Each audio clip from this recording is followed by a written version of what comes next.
Dans la présentation précédente, je vous ai expliqué pourquoi il est utile, dans le cadre d'une succession dans une entreprise, d'avoir un conseil d'administration qui comporte des membres externes à la famille. Aujourd'hui, je vais vous exposer pourquoi il me paraît indispensable que les membres externes du conseil d'administration ne soient pas de simples lampistes, des personnes assoupies qui participent par habitude ou simplement pour rendre service, ou encore pour profiter d'un bon apéritif et d'un repas agréable.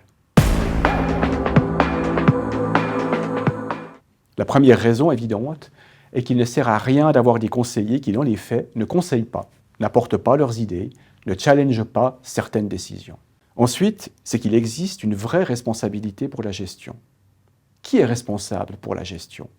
Les administrateurs qui sont inscrits au registre du commerce, mais également les administrateurs occultes qui, sans être inscrits, exercent effectivement la fonction d'administrateur.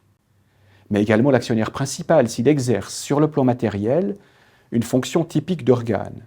De même, la société mère d'un groupe et ses représentants en cas d'influence déterminante sur la filiale. Mais aussi les directeurs et les autres employés, par exemple les fondés de procuration, qui exercent une influence déterminante sur la gestion dans une position typique d'organe.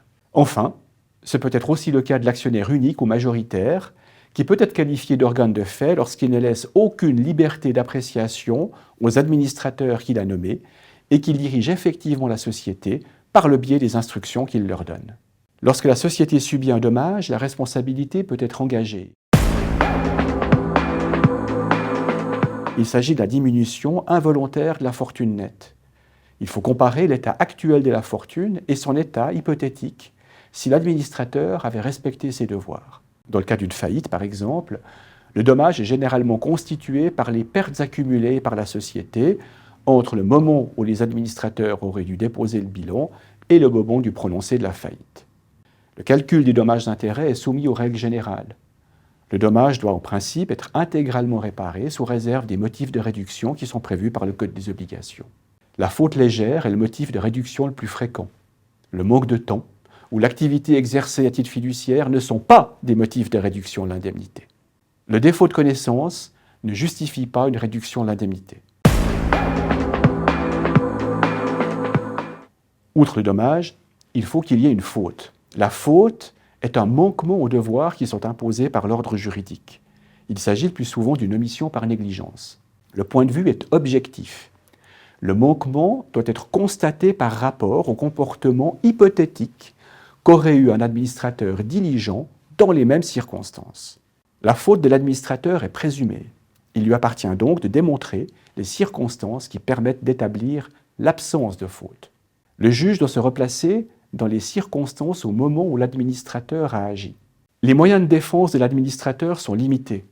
Il ne peut pas se prévaloir du fait qu'il a fait preuve de la même diligence que dans le cadre de ses propres affaires pour se soustraire à sa responsabilité. Il ne peut pas se prévaloir de son manque de connaissances ou de compétences ou de son manque de temps. Il ne peut pas invoquer une incapacité à résister à un administrateur influent de la société. Il ne peut pas invoquer son absence de discernement vis-à-vis des paroles rassurantes du directeur de la société ou de l'absence de rémunération. Il ne peut pas dire qu'il s'est fié aux administrateurs qui sont actifs dans la gestion ou affirmer qu'il ne disposait simplement pas des informations utiles. S'il n'a pas les connaissances nécessaires, il doit faire appel à des spécialistes ou refuser le mandat. L'administrateur qui a des qualités particulières a un degré de diligence qui est accru. C'est en quelque sorte le corollaire de l'utilité ou même de la nécessité d'avoir des membres de conseil d'administration qui s'impliquent réellement. La diligence, c'est en effet de respecter les lois fiscales, les assurances sociales, les lois spéciales telles que la loi sur les fusions, le code pénal. C'est de respecter le devoir de fidélité, l'interdiction de faire concurrence, le devoir d'assurer l'égalité de traitement.